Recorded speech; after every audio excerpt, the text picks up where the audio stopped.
Hello friends, स्वागत है आप सबका।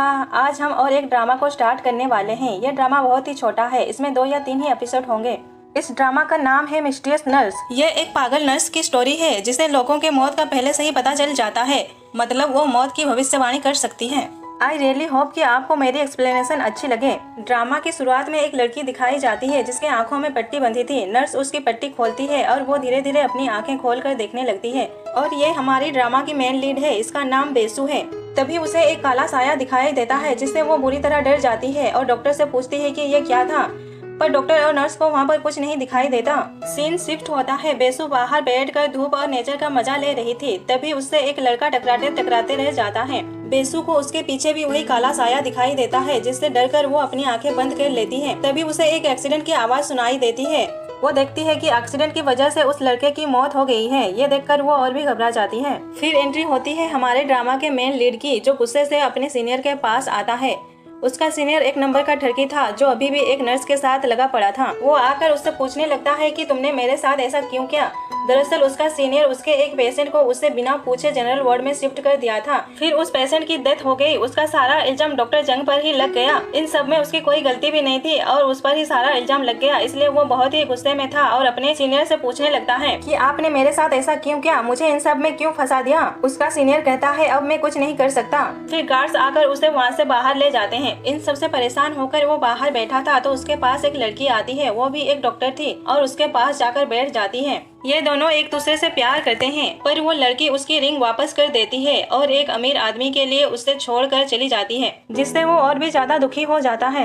डॉक्टर जंग उससे बहुत प्यार करता था और उसे रोकने की कोशिश करता है, पर वो नहीं मानती। वो ऐसे गरीबी में जीना नहीं चाहती थी और उसे छोड़कर चली जाती है। आगे वो अपनी कार बेच रहा था क्योंकि उसकी फाइनेंशियल कंडीशन कुछ ठीक नहीं थी, पर वो आदमी कम पैसे दे रहा था, इसलिए उसे नहीं बेचकर वो अंदर चला जाता है। अंदर उसका मेल बॉक्स बिल से भरा पड़ा था। ये देखकर वो अपनी कार उसी आदमी को ही बेच देता है। आगे उसका मेंटल हेल्थ क्लिनिक दिखाया जाता है जो बिल्कुल खाली था। वहाँ पर कोई भी पेशेंट नहीं थे। जब वो अपने क्लिनिक आता है तो उसकी नर्स रिजाइन कर देती है क्योंकि वहाँ पर एक भी पेशेंट नहीं आते और बस कॉकरोच भरे पड़े हैं, और वो वहाँ से जाने लगती है। बाहर बेसु को देखकर डर जाती है क्योंकि वो पूरी तरह पागल लग रही थी। जंग उसे पेशेंट समझकर अंदर बुलाता है और उसके बारे में पूछता है। वो अपना नाम बताती है और एकदम पागल की तरह बात करती है। कहती है मेरे नजर में ये क्लिनिक था, मुझे पता है कि तुम्हें एक नर्स की जरूरत है, तो मुझे काम पर रख लो।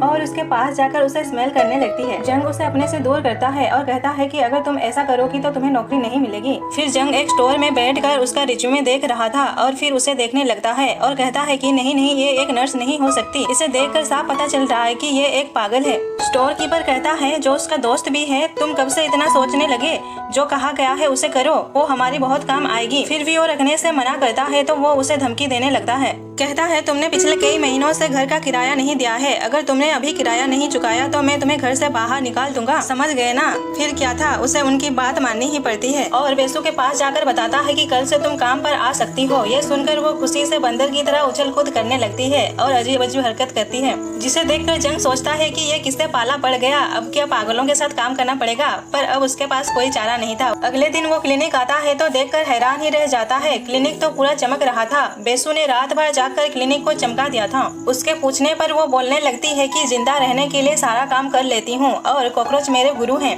वो जिंदा रहने के लिए सब कुछ खा लेते हैं, प्लास्टिक कंक्रीट सब खा लेते हैं, परमाणु बम फटने पर भी जिंदा रह जाते हैं। ये सब बोलने लगती है, जो सच भी था। पर डॉक्टर जंग लाइक ये पागल कभी नहीं सुधरेगी। अगले सीन में बेसु अपने आप से ही मरीजों का वेलकम करने लगती है। उसकी बातें सुनकर डॉक्टर जंग बाहर आकर देखने लगता है कि क्या आज हमारे क्लिनिक का बोहनी होने वाला है, पर वो तो पूरा खाली था। फिर उससे जाकर पूछता है कि कितने पेशेंट आए हैं, तो वो बताती है कि कोई नहीं आया, मैं तो बस मूड बनाने के लिए कह रही थी। ये सुनकर जंग सोचता है कि इसके साथ रह रहकर मैं भी पागल बन जाऊंगा। बेसु बुक को उल्टा करके पढ़ रही थी तो वो उसे सीधा करके देते हैं, पर वो फिर से उल्टा करके पढ़ने लगती है। वो कहते हैं कि क्या तुम सच में पागल हो जो बुक को उल्टा करके पढ़ रही हो। बेसु कहती है मैं सच में पागल नहीं हूँ, ऐसे पढ़ने से आंखों की एक्सरसाइज अच्छी होती है। ये सुनकर वो उसे घूरने लगते हैं। बेसु कहती है मुझे ऐसे मत देखो ना, कुछ कुछ होने लगता है। जंग उसे कहता है अगर तुम पागल नहीं हो तो अपना हुलिया, बोलने का तरीका और अपना व्यवहार ठीक करना होगा, तुम्हें भी बाकी लोगों की तरह रहना होगा। वो कहती है मैं तो अपनी तरह से ही रहूंगी, बाकी लोगों की तरह क्यों रहूं। वो कहता है अगर ऐसा नहीं किया तो यहाँ से निकाल दूंगा। जॉब जाने के डर से वो भी मान जाती है। अगले दिन बेसु अपने बालों को कंघी करने की कोशिश करती है, पर कंघी उसके बालों में ही फंस कर रह जाती है और निकलती ही नहीं। तो वो वैसे ही क्लिनिक आ जाती है और बुक पढ़ते पढ़ते सो जाती है। जंग आकर उसे उठाता है और उसकी हालत को देखकर कहता है कि तुमने ये कैसी हालत बना रखी है, अगर तुम्हें कोई ऐसे देख लिया तो डर कर भाग जाएगा। तो वो कहती है ये बालों में अटक गया है, मैं इसे निकाल ही नहीं पा रही। तो वो एक कैंची उठाता है और बालों के साथ ही काट कर कंघी को निकाल देता है। आगे जंग स्टोर जाता है और अपने दोस्त से कहता है कि मैं हॉस्पिटल बंद करने वाला हूँ। वो कहता है हाँ, मुझे तुमसे यही उम्मीद थी। तभी वहाँ बेसु एकदम अच्छे से रेडी होकर आती है। अब वो इंसान की तरह लग रही थी। वो कहती है आप क्लिनिक बंद क्यों कर रहे हैं? ऐसे में तो मैं फिर से बेरोजगार हो जाऊंगी, आप ऐसा क्यों कर रहे हो? जंग कहता है वैसे भी वहाँ पर कोई मरीज नहीं आते। बेसु कहती है हमें अपनी कोशिश जारी रखनी चाहिए और उसे खींचकर वहाँ से ले जाती है। अगले सीन में एक लड़का एक लड़की को ब्लैकमेल कर रहा था। उसकी बात ना मानने से वीडियो को पोस्ट करने की धमकी दे रहा था। तो वो लड़की उसके पैरों पर गिरकर वीडियो डिलीट करने के लिए कहने लगती है। तभी बेसु आकर उसे उठाती है और कहती है तुम इस घटिया आदमी के सामने क्यों गिड़गिड़ा रही हो? ये सुनकर वो उस पर हाथ उठाने लगता है, पर डॉक्टर जंग उसे रोक देते हैं। वो उसका फोन भी ले लेते हैं और कहते हैं तुम्हें इस तरह के हरासमेंट के लिए 3 साल का जेल भी हो सकता है, और उसे धमकी देकर भगा देते हैं। फिर बेसु उस लड़की को शांत करवाती है और क्लिनिक का कार्ड देकर कहती है कि अगर कभी भी तुम्हें जरूरत पड़े तो क्लिनिक आ जाना। फिर वो लोग एक बुली हो रहे लड़के को बचाते हैं और उसे भी अपने क्लिनिक का कार्ड दे देते हैं। आगे एक शराबी ब्रिज पर बैठकर वहाँ से कूदने की बात कर रहा था। बेसु उसे देखती है और वहाँ से जाने लगती है। तो जंग उसे रोक कर कहता है कि तुम कहाँ जा रही हो, हमें तो उसे बचाना चाहिए ना। वो कहती है वो बस नाटक कर रहा है, कूदेगा नहीं। वो पूछता है तुम्हें कैसे पता कि वो नहीं कूदेगा? वो कुछ नहीं कहती और पास में खड़े एक लड़के को देखने लगती है। उसके पास उसे काला साया दिखता है, जिसका मतलब था कि वो लड़का अब भी मरने वाला है। तो वो घबरा कर उसे जाकर बचाती है और कहती है तुम्हें ऐसे नहीं करना चाहिए, ऐसी बातें अपने दिमाग में मत लाया करो। और उसे भी अपने क्लिनिक का कार्ड दे देती है, जिससे वो क्लिनिक आए और अपना इलाज करवाए और मरने का ख्याल अपने जहन से निकाल ले। आगे जंग को न्यूज से पता चलता है कि वो आदमी सच में नहीं कूदा। ये देखकर वो बेसु की बातें को याद करने लगता है कि उसे कैसे पता चला कि वो आदमी नहीं कूदने वाला, और उसके पास जाकर इन सब के बारे में पूछने लगता है। वो कहती है अगर मैं बताऊंगी तो तुम यकीन नहीं करोगे। जंग कहता है मैं एक साइकियाट्रिस्ट हूँ, तो तुम मुझे सब कुछ बता सकती हो, हम मिलकर इसका इलाज ढूंढेंगे। वो इसे बीमार समझ रहा था। उसके इतने फोर्स करने पर वो बताती है कि मैं लोगों की मौत देख सकती हूँ। जो लोग मरने वाले होते हैं मुझे उनके पास एक काला साया दिखाई देता है। जब वो साया उनके सर के ऊपर पहुँच जाता है तो वो आदमी मेरे आंखों के सामने ही मर जाता है और मैं कुछ नहीं कर पाती। वो बताती है उस दिन उस शराबी के पास ऐसा कोई भी साया नहीं था, पर उस लड़के के पास मैंने उस साये को देखा। अब वो नहीं जीत पाएगा। ये सब सुनकर जंग कहता है क्या मैं तुम्हें बेवकूफ लग रहा हूँ? उसे उसकी बातों पर बिल्कुल भी यकीन नहीं आता और किसी को भी ऐसी बातों पर यकीन नहीं आएगा, और वो तो एक डॉक्टर है। बेसु कहती है पर मैं जो कह रही हूँ वो 100% सच है। फिर भी वो नहीं मानता और कहता है तुम्हें एक खास तरह की बीमारी है जिसमें तुम अजीब अजीब चीजें देखती हो। उससे बीमार बताकर जॉब से निकाल देता है, जिससे बेसु बहुत ही उदास हो जाती है। अगली सुबह एक लड़की उसके क्लिनिक के बाहर खड़ी थी। उसे भी बेसु ने ही वहाँ का कार्ड दिया था। वो अंदर जाकर देखती है तो आज पहली बार उसके क्लिनिक पर इतने सारे पेशेंट आए थे, जिन्हें देखकर जंग हड़बड़ा जाता है और कुछ भी संभाल नहीं पाता। तो थक हार कर बेसु के घर जाकर उसे अपने पिछले बर्ताव के लिए माफी मांगता है और फिर से क्लिनिक ज्वाइन करने के लिए कहता है। बेसु पीछे से आकर कहती है कि तुमने मुझे बीमार कहा था ना, पर तुम भी तो बीमार हो। आज के जमाने में सब लोग बीमार हैं, किसी का भी मेंटल हेल्थ सही नहीं है। जंग कहता है हाँ मैं मानता हूँ, तुम सही कर रही हो, मुझे माफ कर दो और मेरे साथ क्लिनिक चलो। तो वो भी मान जाती है और उसके साथ क्लिनिक आकर सब कुछ अच्छे से संभाल लेती है। वो पुल वाला लड़का भी आया था। फिर डॉक्टर सबको एक एक करके चेक करते हैं। अगले सीन में बेसु बैठकर उस लड़के के बारे में सोच रही थी, क्योंकि वो काला साया उसके गले तक पहुंच गया था। इसका मतलब वो अब नहीं बच पाएगा। जंग उसकी बातों पर बिल्कुल भी यकीन नहीं कर रहे थे। कहते हैं जो होने वाला है वो तो होकर ही रहेगा ना, हम इसमें कुछ नहीं कर सकते, तुम ऐसे परेशान मत हो। तभी वहाँ से एक एम्बुलेंस गुजरता है। उस लड़के का एक्सीडेंट हो गया था। जो बेसु सोच रही थी वैसा ही होता है। एक्सीडेंट की वजह से उस लड़के की मौत हो जाती है, जिसे देखकर बेसु घबरा जाती है। ये सब देखकर जंग को भी उसकी बातों पर यकीन होने लगता है और उससे पूछता है कि ये सब कब से तुम्हारे साथ हो रहा है। और यहीं पर हमारा इस पार्ट में हम देखते हैं कि बेसु अपनी स्टोरी बताती है। मेरी एक्सीडेंट हो गई थी और मैं 6 महीने तक कोमा में थी। जब मुझे होश आया तो मेरी फैमिली रिलेटिव कोई भी इस दुनिया में नहीं थे। एक्सीडेंट की वजह से उसकी आंखें खराब हो गई थी। वो अकेली बहुत ही बुरी हालत में थी। एक एनजीओ की औरत ने उसकी मदद की, जिससे उसकी आंखों का ऑपरेशन हो पाया। उसके बाद से ही उसे साया दिखने लगे। उसके आंखों का ऑपरेशन करने वाली डॉक्टर वही डॉक्टर जंग की एक्स गर्लफ्रेंड थी। उसकी आंखें तो पूरी तरह ठीक थी, पर उसे साये क्यों दिखते हैं ये उसे भी पता नहीं था। तो उसे साइकेट्रिक के पास अपनी चेकअप करवाने के लिए कहती हैं। डॉक्टर जंग उसे कहता है तुम चिंता मत करो, मैं तुम्हें ठीक करने की पूरी कोशिश करूंगा। तो वो कहती है क्या तुम मुझे ठीक कर पाओगे, क्योंकि ये बहुत ही अजीब तरह का बीमारी है। अगले दिन जंग अपने डॉक्टर फ्रेंड के पास जाता है और बुक में इस बीमारी के बारे में ढूंढने लगता है, पर ये एक अजीब तरह की बीमारी थी जो किताबों पर भी दर्ज नहीं थी। एक ऐसी बीमारी जिससे मौत की भविष्यवाणी की जा सकती है। जंग को किताबों से कोई भी हेल्प नहीं मिलती है, तो वो जाने लगता है। तो उसकी दोस्त उसकी एक्स गर्लफ्रेंड के बारे में बताती है जो हॉस्पिटल के डायरेक्टर के बेटे से शादी कर रही थी। ये सुनकर वो उससे बात करने जाता है और कहता है तुम उसके साथ शादी क्यों कर रही हो, जानती हो ना वो कितना बड़ा पकाऊ है। पर वो कुछ नहीं समझती क्योंकि उसके सर पर पैसों का भूत जो सवार था। और वो कहती है हम शादी के बाद भी मिलते रहेंगे। वाह रे लड़की, इसे तो एक ही साथ सब चाहिए, प्यार भी चाहिए और पैसा भी चाहिए। हम बेसू को पागल कहते हैं, पर सबसे बड़ी पागल तो यही है। उससे ऐसी बातें सुनकर जंग का दिल तो टूट कर चकनाचूर हो जाता है। फिर वो हार्ट ब्रोकन होकर ड्रिंक करने लगता है। अगली सुबह उसे अपने सामने उसकी गर्लफ्रेंड नजर आती है, पर वो तो बेसू थी, जिसे देखकर वो हड़बड़ा जाता है, जिससे दोनों नीचे गिर जाते हैं। बेसू उसे प्यार से देखने लगती है तो जंग उसे अपने ऊपर से हटाता है। फिर बेसू उसे खाने के लिए बुलाती है, पर वो मना कर देता है, पर उसका पेट बोल देता है कि उसे कितनी भूख लगी है। फिर जो आदमी खाने से मना कर रहा था वो पूरा बोल ही सफाचट कर देता है। अगले सीन में बेसू के गले में चोट लग गई थी और वो किसी से बचकर भाग रही थी। तभी उसके सामने एक औरत आ जाती है, जिसे देखकर वो बुरी तरह डर जाती है, पर वो अचानक से गायब हो जाती है। फिर वो मदद के लिए बुलाने लगती है। वहाँ पर उसे डॉक्टर जंग दिखते हैं, जिससे उनकी नींद खुल जाती है। ये उसका एक नाइटमेयर था। फिर वो घबराकर अपने पैर देखने लगती है तो उस पर भी वो काला साया था। तो वो भागकर डॉक्टर के पास आती है और उसे अपने सपने के बारे में बताती है। वो ये सपना बार बार देखती आई है, पर इस बार उसने अपने सपने में डॉक्टर जंग को देखा। वो पूछती है मैंने तुम्हें अपने सपने में क्यों देखा। तो वो बताता है कि तुम मुझसे प्यार करती हो, इसलिए तुमने मुझे अपने सपने में देखा। जंग उसे ऐसे सपने देखने से मना करता है और दवाई देकर आराम करने के लिए कहता है। उसके सोने के बाद उसके पास आकर उसके बालों को ठीक करता है।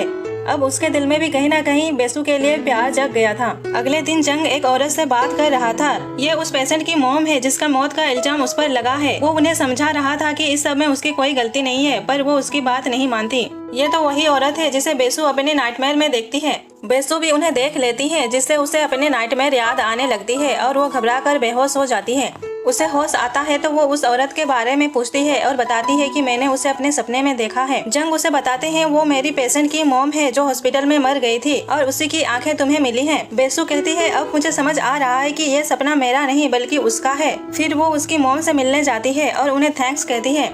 उसकी मॉम कहती है मैं अंगदान के खिलाफ थी, पर वो ऐसा चाहती थी, इसलिए तुम अपनी जिंदगी अच्छे से जियो। और अपनी बेटी के आंखों को देखकर वहाँ से चली जाती हैं। बेसू ठान लेती है कि अब वो इस सब के बारे में पता लगाएगी। जंग उसे मना करता है कि तुम अपने डोनर के बारे में नहीं पता कर सकती, फिर भी वो नहीं मानती। तभी वहाँ बारिश शुरू हो जाती है। जंग उसी स्टोर से छाता खरीदने के लिए जाता है। स्टोर कीपर कहता है ये बहुत ही महंगा है। ये सुनकर वो खरीदे बिना ही बाहर आ जाता है और बेसू के साथ भीगने लगता है। इससे दोनों करीब आ जाते हैं। बेसू उसे बता देती है कि वो उससे प्यार करती है। जंग को भी ये फीलिंग्स बहुत ही अच्छी लगती है, तो बेसू उसे किस कर लेती है। उनको ऐसा करता देख स्टोर कीपर उन्हें वहाँ से भगाने लगता है, पर वो लोग कहाँ जाने वाले थे, उसी के सामने ही जंग बेसू को किस बैक करता है। अगली सुबह बेसू तो पूरा खुश थी, पर हमारे डॉक्टर साहब समझ नहीं पा रहे थे कि ये उसने क्या कर दिया। फिर उससे कल के लिए माफी मांगकर वहाँ से चले जाते हैं, जिससे वो सैड हो जाती है क्योंकि वो उससे प्यार करने लगी थी। जब वो बाहर आती है तो देखती है कि वहाँ उसकी डॉक्टर आई थी। उससे पूछती है कि तुम यहाँ पर क्यों आई हो। वो भी उसे वहाँ देखकर हैरान थी। वो सोच रही थी कि बेसू यहाँ पर इलाज के लिए आई है, पर वो बताती है कि वो यहाँ पर नर्स का काम करती है। उन दोनों के ऐसे देखकर बेसू समझ जाती है और कहती है क्या तुम इसकी एक्स गर्लफ्रेंड हो। अरे नहीं, क्या ये सच है, क्या तुम इसकी एक्स गर्लफ्रेंड हो। तो वो बताती है कि नहीं, मैं उसकी एक्स गर्लफ्रेंड नहीं बल्कि एक्स वाइफ हूँ। सिचुएशन थोड़ी ऑकवर्ड होने लगती है तो डॉक्टर जंग उसे वहाँ से ले जाते हैं। बाहर उसकी एक्स गर्लफ्रेंड उसे किस कर लेती है और बताती है कि मैं शादी कर रही हूँ। मैं चाहती हूँ कि तुम शादी में आओ और मुझे वेडिंग गाउन में देखो। ये मेरा सपना था कि तुम मुझे वेडिंग गाउन में देखो। वो कहता है ये तुम कैसी बातें कर रही हो, क्या तुम पागल हो गई हो। आज के बाद दोबारा मुझसे कभी मत मिलना, कहकर वहाँ से चला जाता है। इधर बेसू सो रही थी तो उसे फिर से वही नाइटमेयर आने लगता है, तो वो डर कर उठ जाती है और मिरर में देखती है कि वो साया उसके गले तक पहुँच गया है, जिसका मतलब अब वो भी मरने वाली है। जिससे वो बहुत ही परेशान थी और रोड में चल रही थी। तभी एक शराबी रोड क्रॉस कर रहा था। वो गाड़ी के आगे आने ही वाला था कि बेसू उसे बचा लेती है। उसी कार में डॉक्टर जंग था। वो जाकर उसे उठाता है। वो बिल्कुल ठीक थी। ये देखकर उसे सुकून मिलता है और उसे गले से लगा लेता है।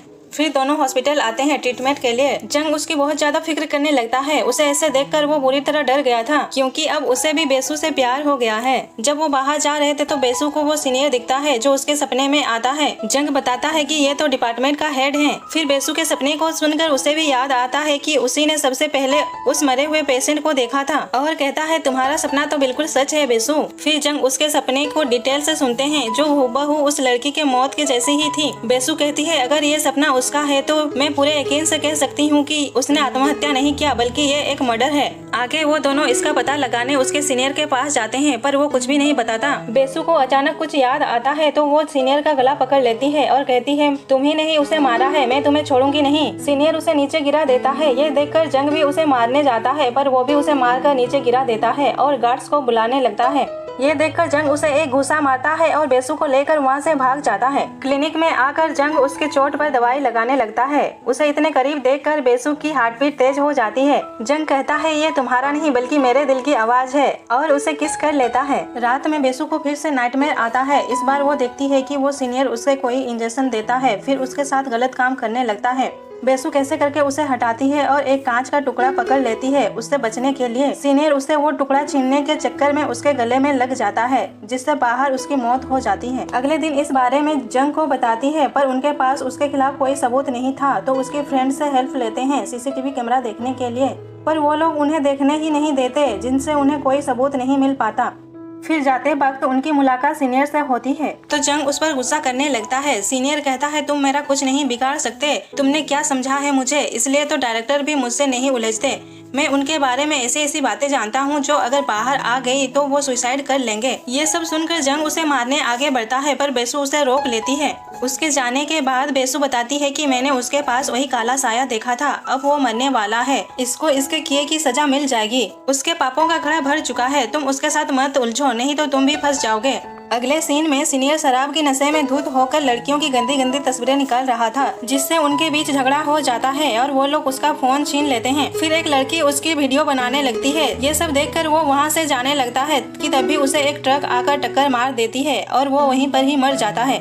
ये सब वो दोनों भी देख लेते हैं। अगले दिन उसके बारे में न्यूज आती है कि कैसे वो लड़कियों के गंदे गंदे वीडियोज बनाकर उसे अपलोड किया करता था। अब उसकी सच्चाई सबके सामने आ गई थी। फिर बेसु उस लड़की के मॉम से मिलने जाती है। उसे उनके पास भी वही काला साया दिखाई देता है। उसकी मॉम उसे देखकर बहुत ज्यादा रोने लगती है। अब उनकी बेटी को भी इंसाफ मिल गया था। उन्हें बेसु के जगह अपनी बेटी दिखाई देती है। वो कहती है आप मेरे जाने से उदास मत होइए और अपनी जिंदगी अच्छे से बिताइए और उन्हें गले से लगा लेती है। बेसु को उनके पास का काला साया हटता हुआ नजर आता है क्योंकि उनकी बेटी के समझाने से वो समझ गई थी और अपने मन से मरने का ख्याल निकाल देती है। आगे उनके क्लिनिक का सीन दिखाया जाता है। अब वहाँ पर काफी भीड़ थी। उनका क्लिनिक अच्छा खासा चल रहा था। तभी वहाँ उसकी एक्स गर्लफ्रेंड उससे मिलने आती है। उसने अपने पति को छोड़ दिया था क्योंकि वो बहुत ही गंदा आदमी था, पर अब जंग को इन सब से कोई फर्क नहीं पड़ता क्योंकि अब वो किसी और से प्यार करता है। उसकी एक्स गर्लफ्रेंड मायूस होकर वहाँ से चली जाती है। लास्ट सीन में हमारे लव बर्ड्स अपनी रोमांटिक बातें कर रहे थे उसी स्टोर के बाहर। उन्हें फिर से वहाँ पर देखकर स्टोर कीपर उन्हें वहाँ से भगाने लगता है। कहता है क्या ये लवर पॉइंट है जो तुम दोनों बार बार यहाँ चले आते हो, जाओ यहाँ से कहीं और जाकर अपनी ये लबी डबी बातें करना। ये सब सुनकर जंग कहता है अब इसके बाद तो एक किस बनती है और फिर उसे किस कर लेता है। और इसी के साथ ही हमारा ये ड्रामा एंड होता है। Thank you so much friends आपके प्यार और सपोर्ट के लिए। ऐसे ही अपना प्यार बनाए रखना।